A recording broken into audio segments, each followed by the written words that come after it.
He started to speak again, a few words in, and a cry at the farthest end of the crowd. He stopped.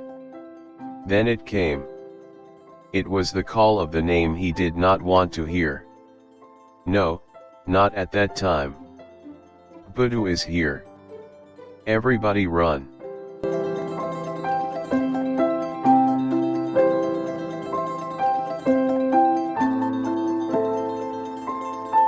Could this be true? His people had scattered in all directions. Then he saw the crocodile. He saw it looming in the distance. There was a teenager in its mouth. He did not wait. He dropped his scepter and fled.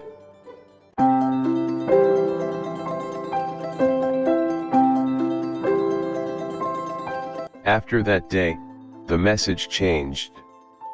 It was clear that Buddha was not restricted to the Chata River.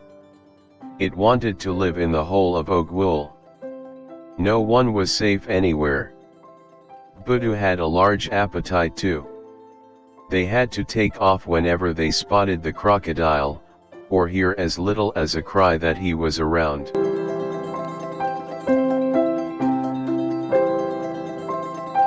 They could visit the river. They could play in the square. They could wander around the bushes. Even if they didn't do these, Buddha would still attack. Buddha could appear from anywhere.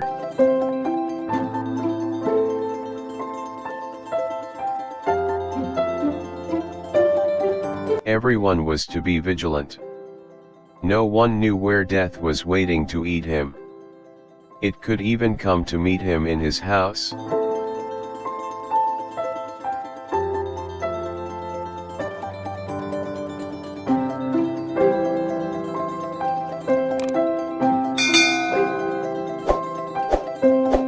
Even if Buddha had not appeared that fateful day in the square, some villagers would still have disobeyed the king's command. These would still have visited Chata. Many could not do without this river. It had nourished them in every way, for generations.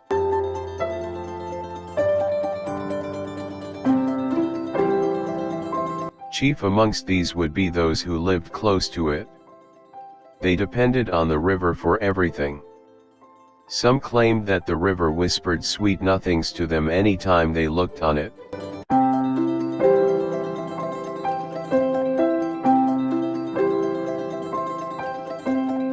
Others claimed that bathing in the water restored strength.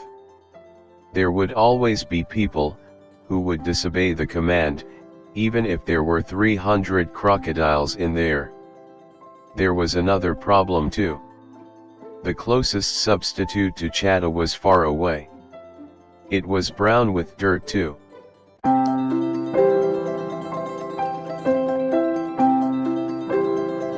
The crocodile ravaged the village unstopped. That was how it got to this point. The scream by the boy whose mother was caught by Buddha was no longer a surprising or special thing.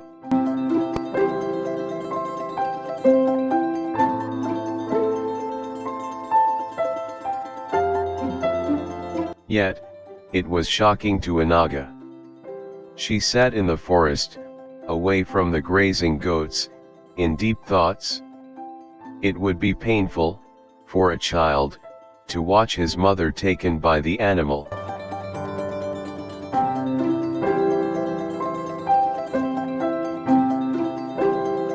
She imagined the scene already.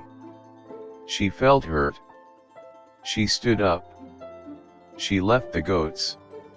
She ran out of the forest like many others.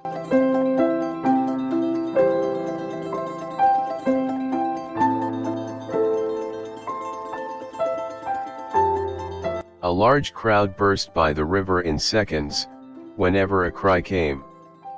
The people arrived on time, but not to rescue the victim. They came to see who he was.